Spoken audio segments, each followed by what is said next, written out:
காற்றே என்ற செல்வந்தாய் மெதுவாக கதவு திறந்தாய். காற்றே உன் பேரை கேட்டேன் காதல் என்ற.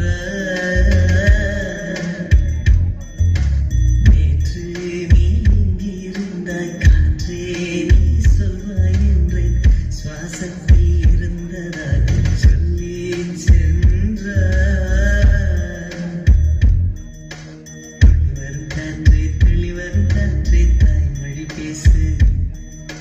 நிலவுள்ள வரையில் நெஞ்சில் வீசு. தெளிவரும் காற்று